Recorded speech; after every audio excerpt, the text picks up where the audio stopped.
এই কান্না নিঃস্ব হবার, পথে বসার, জীবনের সব সঞ্চয় হারানোর।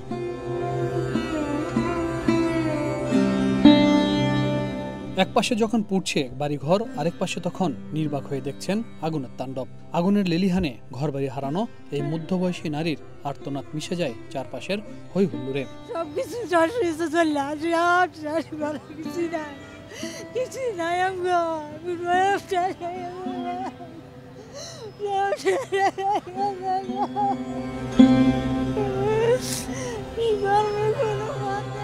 দাউ দাউ আগুনে পুড়ে ছাই হয়েছে কয়েক হাজার মানুষের আশ্রয়।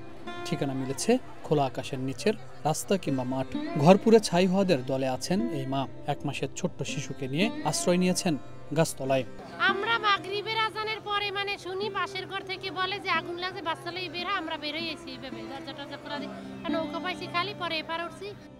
আগুনের তাণ্ডবে লণ্ডভণ্ড করাইল বস্তির হাজারো মানুষের জীবন। আগুনের লেলিহান শিখা থেকে শেষ সম্বল রক্ষা করার চেষ্টায় থাকা ক্ষতিগ্রস্ত এই মানুষরা জানালেন তাদের জীবনের সব স্বপ্ন শেষ করে দিল ভয়াবহ এই অগ্নিকাণ্ড।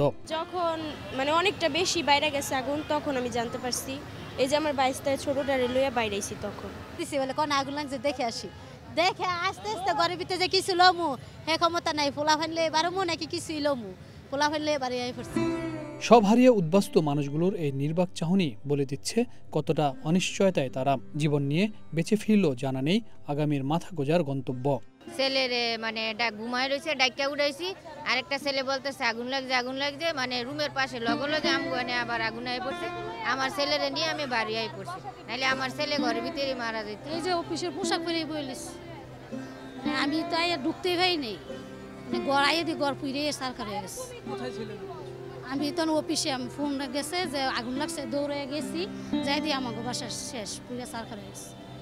কেন কিছু বাইকাতে যে অফিসে পোশাক পরে বলিস। ফায়ার সার্ভিসের পক্ষে অনেকটাই দুরূহ এখানকার আগুন নেভানো। রাস্তা না থাকায় নৌকা করে আগুন নেভানোর যন্ত্রাংশ নিতে হয়েছে তাদের। প্রত্যক্ষদর্শীরা জানান অল্প সময়ের মধ্যেই চারদিকে আগুন ছড়িয়ে পড়ে। দোতলাতে নিচে লাইমে আমি সিটকাইটা খুললাম, বাড়িতে চাই যে মানুষ সাফা লাগিয়ে গেছে, সাফা খায় বাইরের মতো কোনো রাস্তা নাই। তারপরে কিচ্ছু লইতারছি না, খালি মোবাইলটা হাতে লইতারছি, লইয়া করে বাইরে গেছি, কিচ্ছু লইতারছি না। এরপরে ইডি আসছিল, ইডি লইয়া ওই চাইদি নৌকো পার হইতারি না মানুষের লেগে। না, কার সাথে যোগাযোগ করি নাই, কোথায় যাবো তাও আমি বর্তমানে জানি না। টানা কয়েক ঘন্টার আগুন করাইল বস্তির লাখো মানুষকে করেছে আশ্রয়হীন। কবে কিভাবে তারা আবার ঘুরে দাঁড়াবেন তারই নিশ্চয়তা কবে কে জানে।